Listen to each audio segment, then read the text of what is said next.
Hello, everyone, and welcome to the next session, in the campaign optimization series. My name is Andrew Gaffney. I'm editorial director with Demand Gen Report.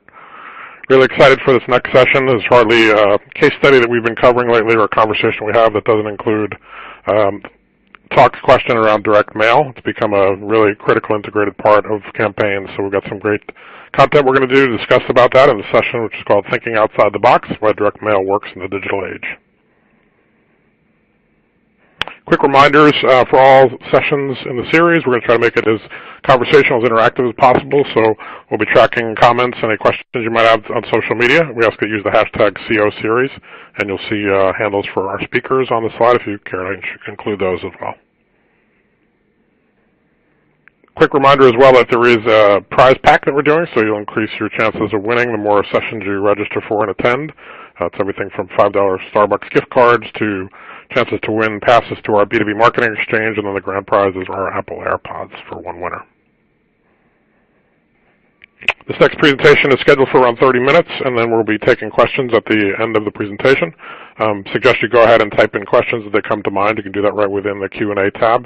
You can also monitor social media right within the On24 platform, and also there'll be some related resources that you can download on today's topic. One of the frequently asked questions we get is, yes, the session is being recorded, so you'll get a link to go back and review and share it with your peers.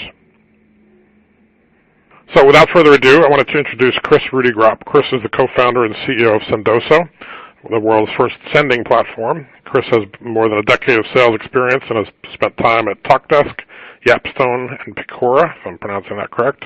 During that time, he discovered that creating meaningful engagements through direct mail and gifting was an effective way to drive demand and increase sales, which helped inspire the idea for Sendoso. Chris is a California native and currently residing in the Bay Area. So, Chris, thanks for joining us today. Really looking forward to this talk.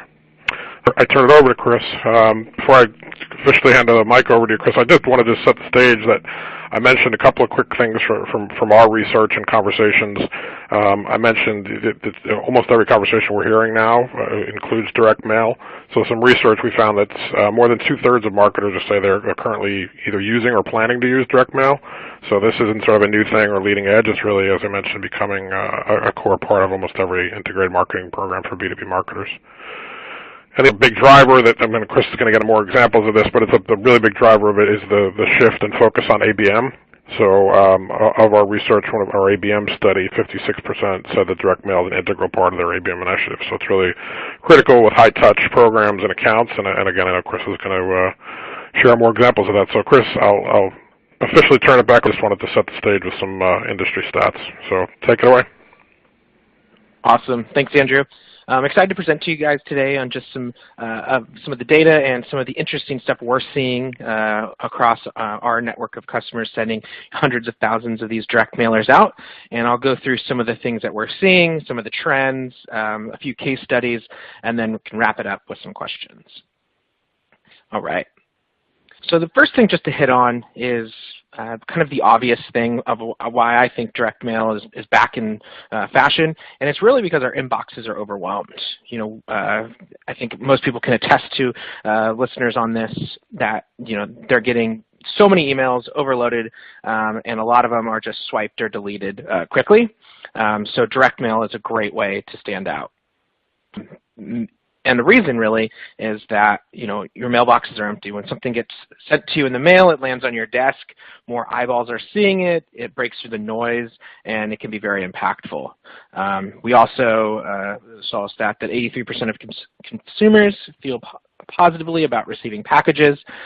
I think the Amazon effect of people ordering from Amazon is probably also contributing to this. As I know myself, I love getting home from work and seeing a package there, or oftentimes I'm shipping packages to my work too. And this is really why people respond to physical mail. We see that direct mail has 30 times the response rate of email, and I think that's only getting higher and higher in terms of the response rates we're seeing as people get more creative with their direct mail and are using more interesting sending options that I'll share later in this presentation, and how they're just really using direct mail to break through the noise. So for those of you who don't know what Sendoso is, just a high-level overview, Sendoso is a sending platform. We're seeing this as a new category, which is really integrating your tech stack with the logistics backend and creating a unified platform to send out almost anything you can and want and track the ROI behind it.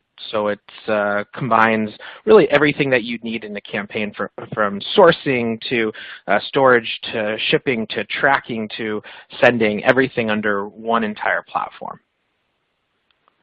Another thing to talk about is just how a sending platform is kind of redefining what direct mail really is. So I think historically people think of direct mail as maybe postcards or some dimensional mail. We've really seen a transformation in how using a sending platform allows you to click and send in real time and send more than just postcards and boxes. So one thing we see is digital. So sending a digital gift, a Starbucks card as part of your sales or success process can be a great way to leverage this channel.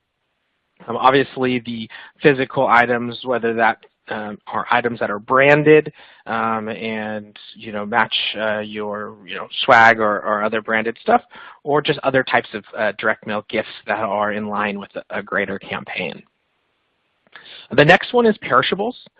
This is something that works really well. They're very shareable so that people can share them amongst the office, and who can resist some nice cupcakes getting sent to them. The last category, Amazon, this is something that we think is a really emerging direct mail opportunity, especially with ABM and being very targeted. And this is really using a sending platform to automate having Amazon shipped not just direct to the recipient, but to a logistics center that's unboxed, reboxed, handwritten notes added in and shipped out. So it's very customized, and in addition to that, all tracked through Salesforce and any other platform that you have for your marketing or sales tech stack. But let me get into these a bit more just to talk details on these 4 different direct mail strategies.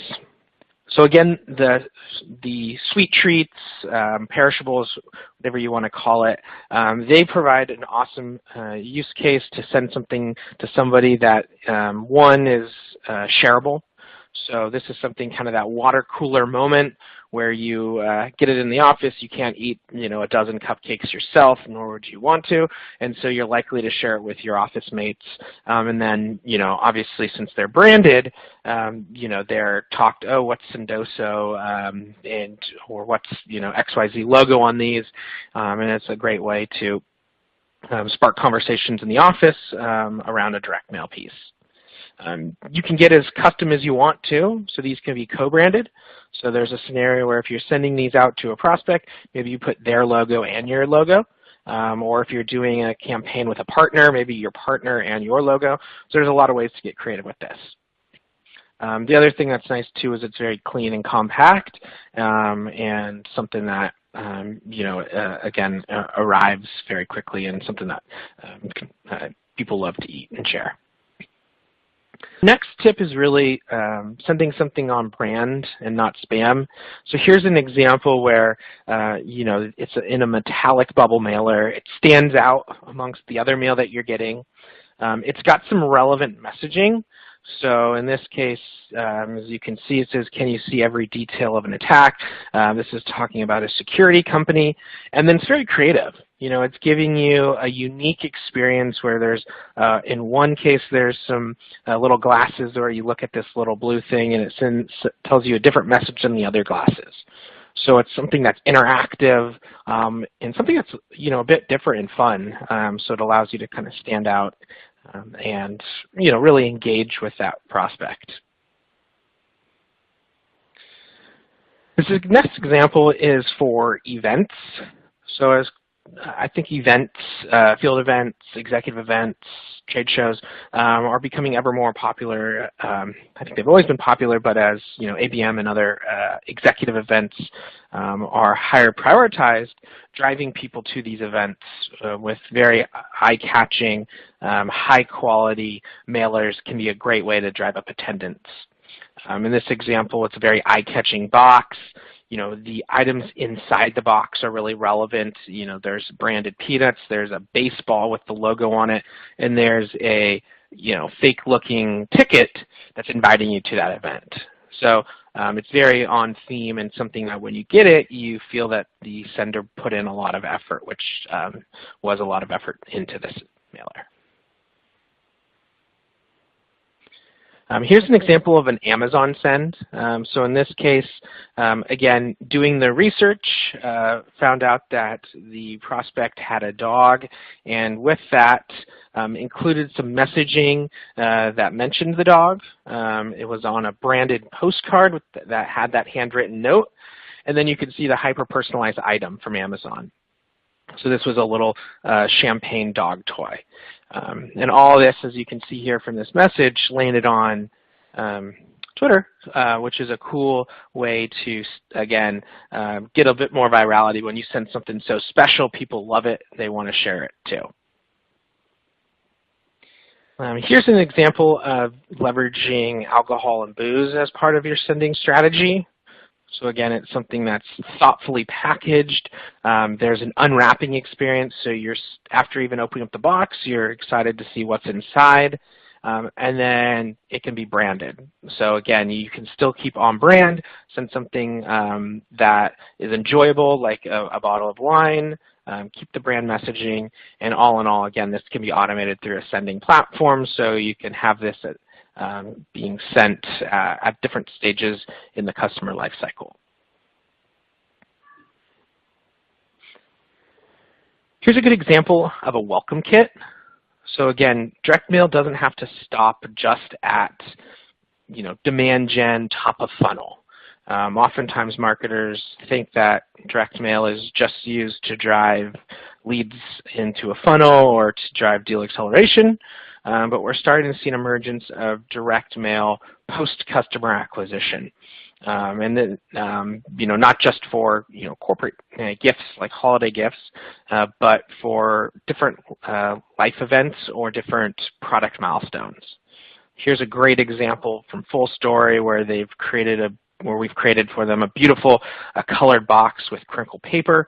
There's some really cool branded stickers. There's some other items inside of it that are useful, and again, a personalized handwritten note. And this is something that is automated and sent out automatically when new customers are onboarded, and a great way to welcome new customers.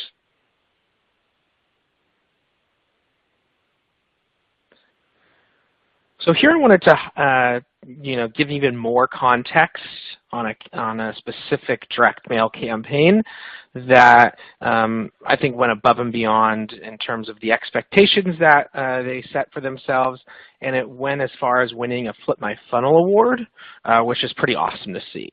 So in this case, Uber Flip was trying to find a direct mail piece that was integrated across other digital channels as well. So a big thing here is that this piece also had a digital component, a content component, a few other components to it all in one. And they coordinated this approach through tools like using Terminus, SalesLoft, and Marketo, and obviously Uber Flips as well. You can see here from the picture is actually going off of the macro trend of Netflix and chill. As you can see, there's a little Netflix promo with some popcorn in a nice branded pink box.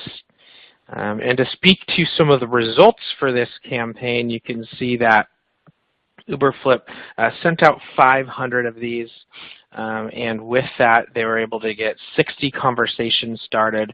There was 40 net new opportunities created from this. There was a 3,000% ROI in pipeline created, and there was 450% ROI in closed revenue. And this is a campaign they did a few different times because of the results. So I think that some takeaways here is, this was simple but very, thoughtful. It was relevant. It had some unique, thoughtfulness in terms of just relating to a macro, Netflix and chill theme, and it did a great job of leveraging multiple channels and multiple tools all together in one. One other thing that I think is relevant is that 65% of consumers say a positive brand experience is more influential than getting advertised to. So, this is direct mail is a great way to supplement advertising or other channels that you can really connect with your prospects and customers. And I think the best way to show this is how when people on this presentation can probably attest to it if they've tried direct mail themselves, or if not, a lot of times there's a big positive impact in terms of how people receive the information and how that can go viral or go to social. So in this example here, this was something that was sent out. This was something that we did where we, as part of a new customer welcome kit, send out this little peace lily with a handwritten note. And we see time and time again that it gets posted to social media with a nice little, either a thank you message or some kind of crafty message. In this case, it's something that said there's nothing like getting something fun in the mail to brighten your day. And again, this goes not just to this person, but now their network is seeing this. So I think direct mail has that unique angle that it's shared outside of after just getting it with your office or even your social network if you're posting to social. And that's a lot farther than we see with other channels. It's not often or ever where people are screenshotting emails or ads or other channels and posting those to social. I think direct mail really gets you to be super creative, and people love to share really creative things. Here's another example where, again, thinking very thoughtfully for an event, there was wine and chocolate sent. And so this is something that was done during a holiday campaign. And you can see here that it really made them feel special. And, again, there's a handwritten note component to this. And it really stood out to this person, so much so that they shared it to social.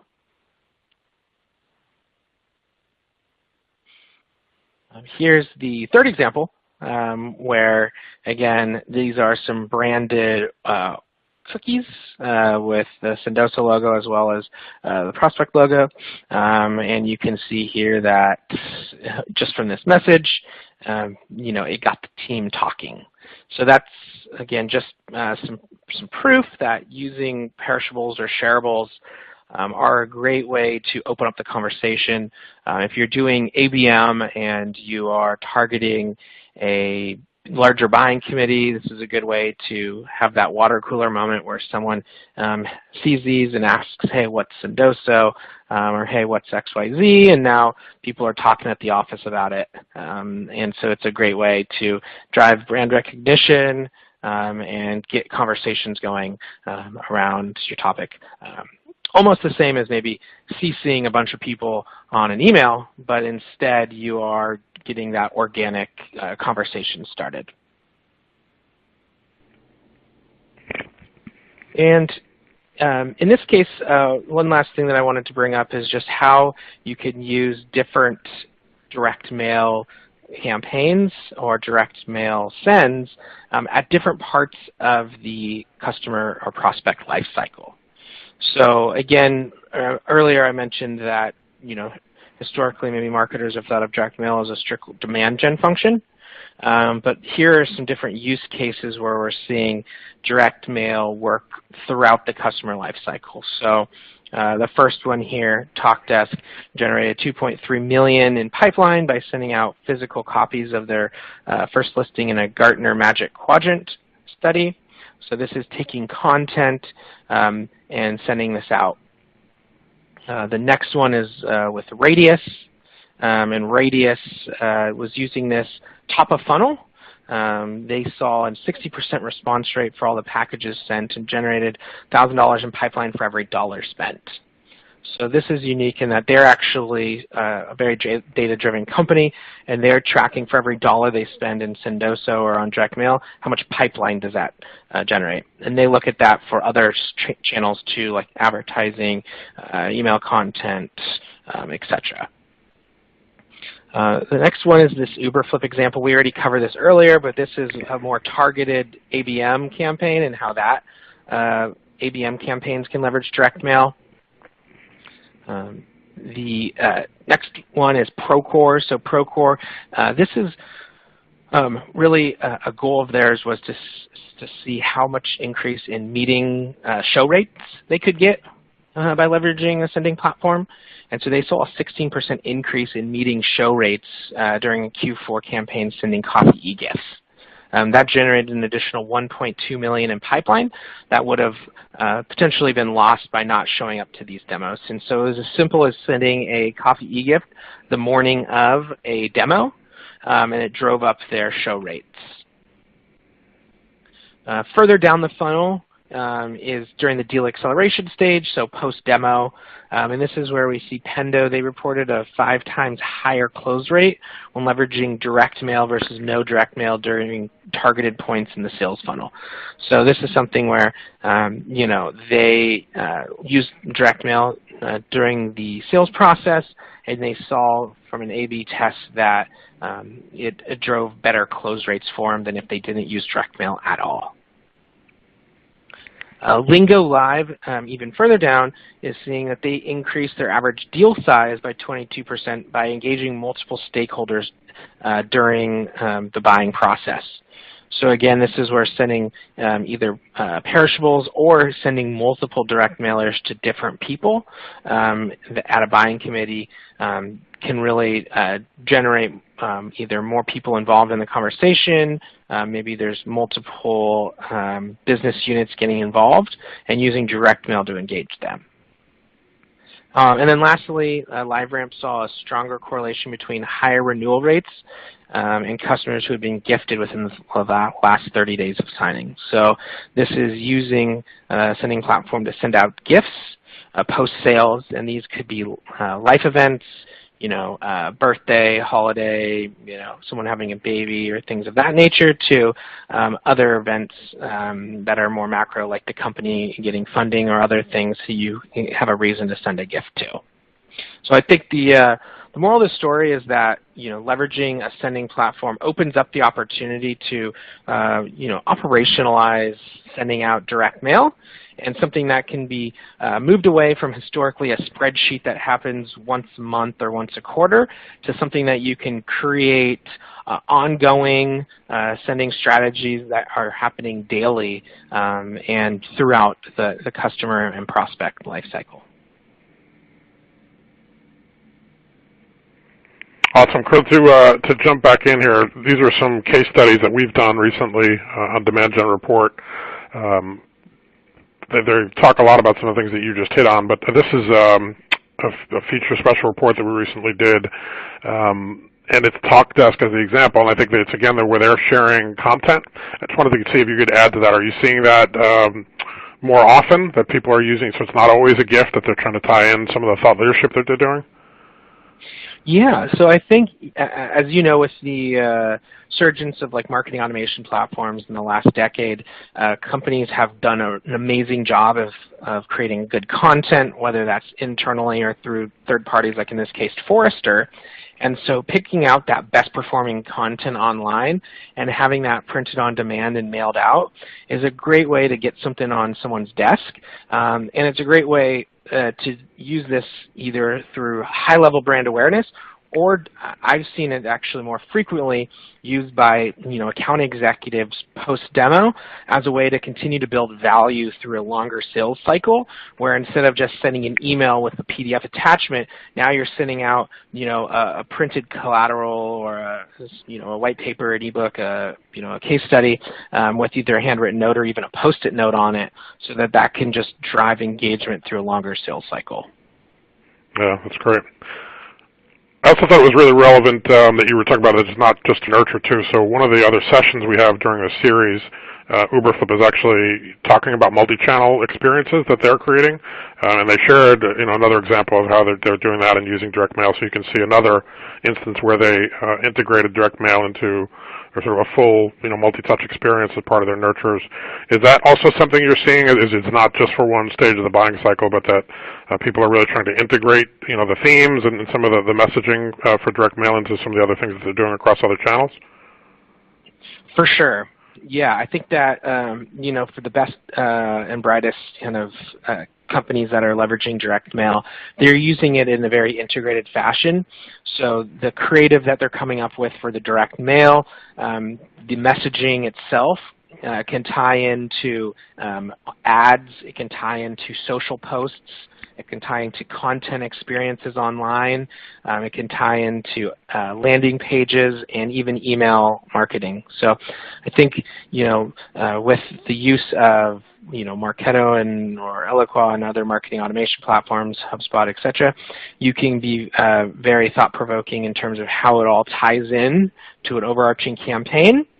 And then taking that one step further, having some of that same direct mail content loaded up into an outreach or a SalesLoft tool can really help you then align the SDRs who are also doing outreach to have that same on-brand, on-message outreach that ties into these other things as well. So I think we're at a really awesome tipping point with marketing and sales tech stacks where tools are working together better than ever. And so marketers that are taking advantage of this are building out these really interesting experiences that combine all of them and also do a really good job of aligning sales and marketing so that sales is talking the same talk track that marketing is also talking. So the buyers are feeling like they're getting a very in-sync buying experience, or in this case, a really good content experience where they're seeing videos and content and direct mail pieces and booklets all around the same topics. Okay, great. One other example that I wanted to ask you to comment on a bit was you shared some background on the work that Radius had done, but I thought it was also interesting in the article that we wrote, a case study around that, was also about some of the efficiency that they realized in the way they switched up their direct mail. So I wonder if you could talk about that a little bit, just in terms of streamlining and making these programs a little bit more scalable. Yeah, so as you can imagine, putting together multiple direct mail campaigns, especially all at the same time, something that takes a lot of manpower.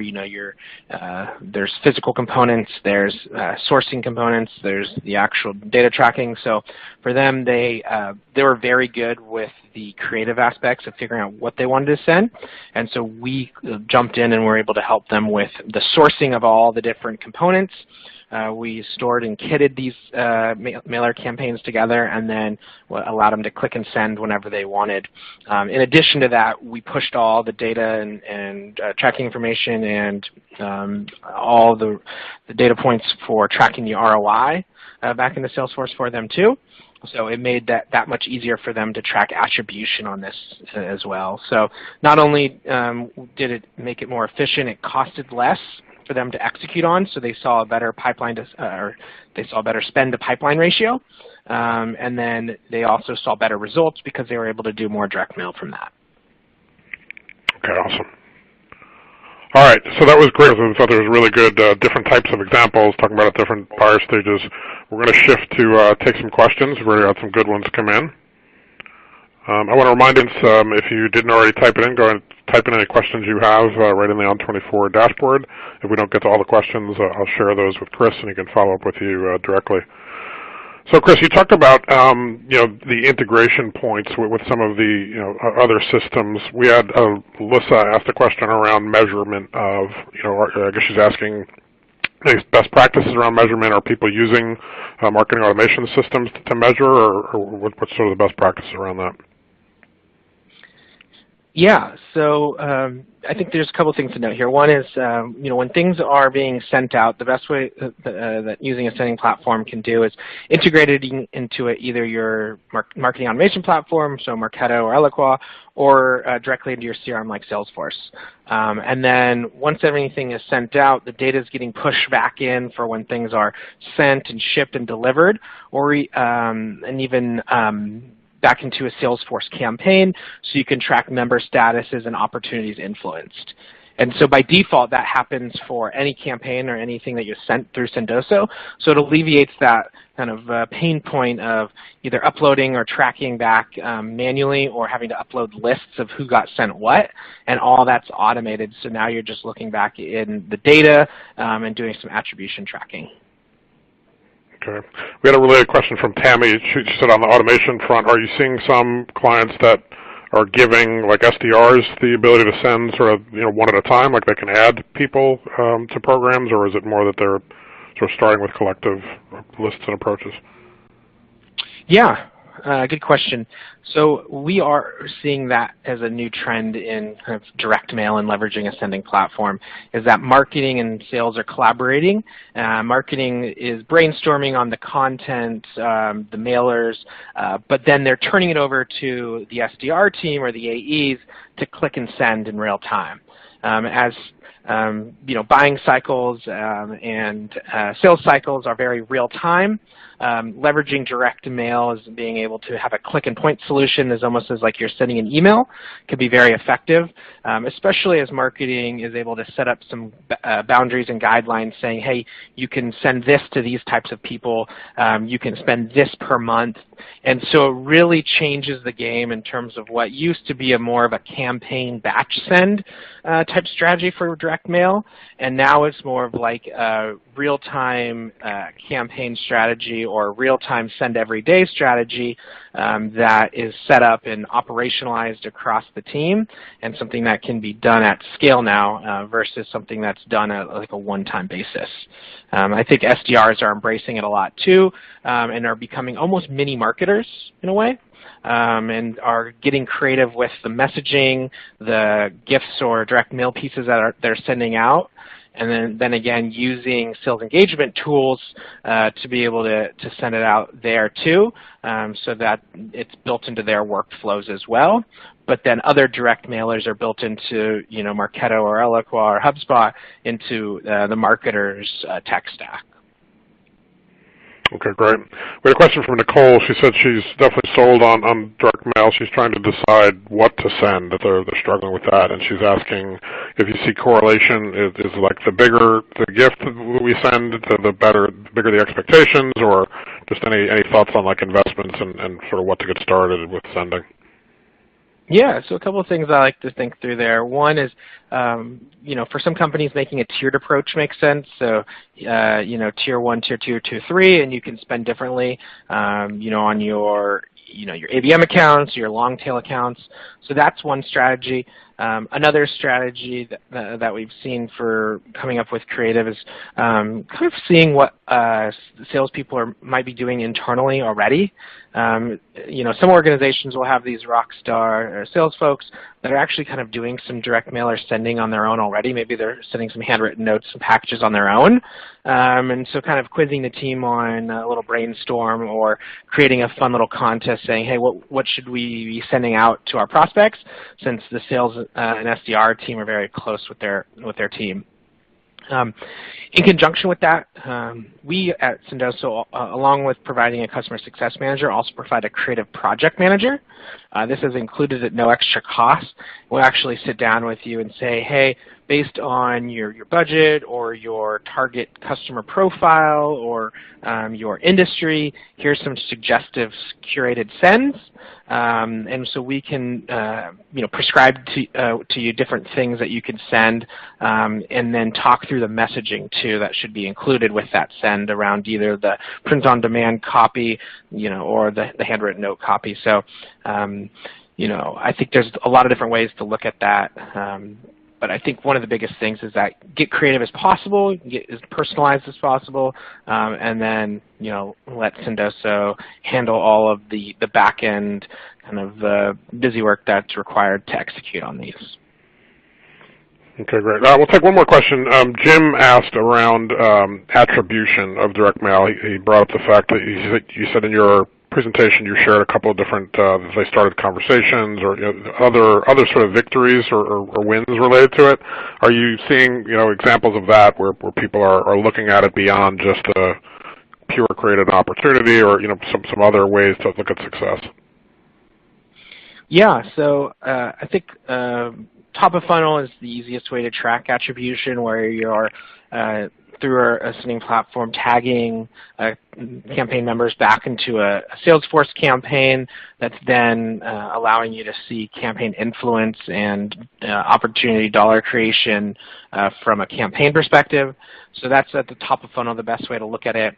In addition to that, we've seen some companies really just estimate how kind of time savings it is and how much more direct mail they can get out by using a platform without having to manually do these things in-house and having, a highly paid, skilled marketer or salesperson do some of the box kitting and note writing and things like that. So we've seen an ROI study in terms of time spent.